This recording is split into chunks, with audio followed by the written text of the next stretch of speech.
Hello, welcome back again to my mini vlog, and today marks a dream come true, a journey long imagined now unfolding. From the heart of Davao, we begin a trip that's more than just miles.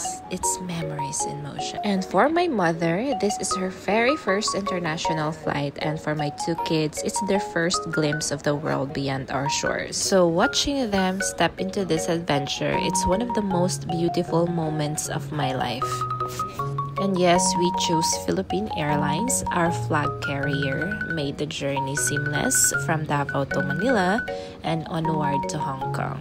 Kasi para sa akin, very important din yung comfort. And PAL took care of us. Mas magaan at mas convenient yung travel. So kung mas may malaki-laking budget kayo, I think masasuggest ko na mag-travel na lang kayo with PAL. Though maganda naman din sa iba, pero iba talaga yung experience with PAL. And this is not a sponsored video anyway. So by the way, in this video, arrived na kami sa NAIA. Then transfer na lang kami sa Terminal 1 for international. And ayan, checking with my kids. I think they're a bit tired, pero kita mo pa rin sa kanila yung excitement talaga. So agad-agad din kami nagpa-change. Medyo mahal pala magpa-change sa airport ha. So mas maganda magpa-change na lang kayo agad-agad sa near currency exchange sa lugar ninyo. Kasi dito guys is 8.3 yung rate ng per peso ng Hong Kong dollar. So by this time, nakapasok na kami sa plane to Hong Kong. At ito yung plane guys. In fairness, gustong-gusto ko talaga yung PAL kasi napaka-organized nila. At tutulungan ka talaga nila mapadali yung mga ginagawa mo. So unexpectedly, may free meal pa kami this time. So yung nabayaran namin dito sa PAL guys,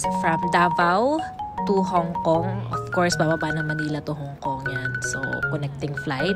Yung binayaran namin for 5 packs is 80,000. Yes. And alam kong may mas imumura pa yan kung naka-avail kayo ng mga piso fare or kung may mga promo, ganun. Pero para sa akin kasi medyo madalang lang mag-promo yung PAL. So, ayan, kita nyo naman si Modra Bells. Very excited na yan siya kasi first time niya talagang pumunta ng international, no? Lalo na sa Hong Kong. And sobrang saya ko na hindi lang ang Modra Bells yung nadadala na namin ngayon, kundi pati yung mga bata. Sobrang saya kong makita sila. Feeling ko isa din talaga yan sa pinakamasayang part, no? Kapag makita mo na madadala mo na yung mga mahal mo sa buhay sa lugar na gusto mo ring puntahan. So, eto na nga yung food or free meal namin. Meron kaming barbecue or chicken barbecue at meron kaming pasta. Yung pinili ng Modra Bells is chicken barbecue. Yung akin naman is pasta. So, yan, may free drinks din sila. Sobrang gusto ko talaga yung service ng PAL. Kaya kahit mahal sila guys, okay lang talaga sa akin. Sobrang malaking tulong na dito kami nag-book talaga kasi may mga bata at saka may matanda rin kaming kasama. And in fairness sa food nila guys, sobrang sarap din.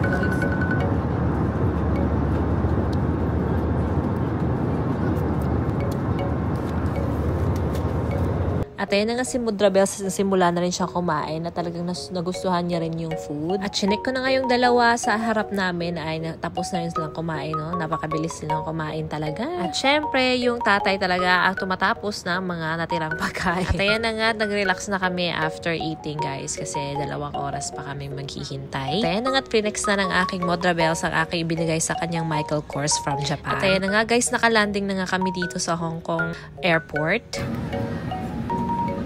Thank you. Thank you. Bye. Thank you. We're here.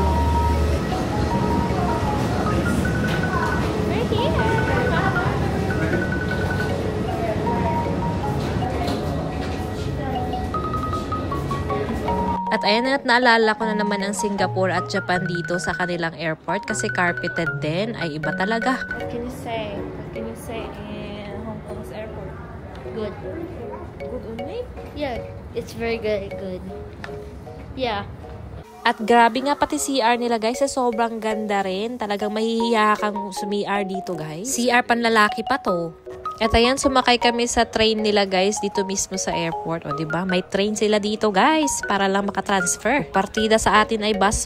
Eto, train talaga sa kanila guys. At ayan, nakatayo na nga kami lahat kasi wala na kaming upuan. So nakarating na dali-dali na kaming lumabas rin para maabutan na rin namin yung aming mga maleta. Pero bago yun, of course, pupunta muna kami sa immigration dito. Madali lang din yung proseso ng immigration guys. Scan lang nila yung passport namin. Pati nga din doon sa Philippines is madali lang din yung immigration. Hindi naman kami hininga ng kahit anong document. Chinek lang nila lang yung aming passport at saka yung return ticket namin. At pagkatapos ng diretso na kami guys, talagang sayang yung prepare naming mga documents, no? Pero okay na lang yun. Mas maigi nang prepare tayo kaysa naman hindi. Baka ma-offload pa. At yun, kung makikita nyo nga yung kanilang escalator guys, sobrang pagkahaba-haba, no? It reminds me of Japan as well. Ganito rin kahaba yung mga escalator nila dito. At ayan na guys, nakarating na nga kami dito sa part ng Welcome to Hong Kong. Ayan, sobrang ganda. At ayan guys, hinahanap na rin namin kung saan namin pick upin yung octopus card na in-order namin online. Kasi mas mura din talaga kapag online umorder guys, kesa dito mismo sa airport. And nag-book na rin kami ng wifi for rent dito for our stay here para mas makasave kami since 5 kaming gagamit ng internet. And for the transpo naman, galing sa airport papunta sa aming hotel is nag-book na lang kami ng bus.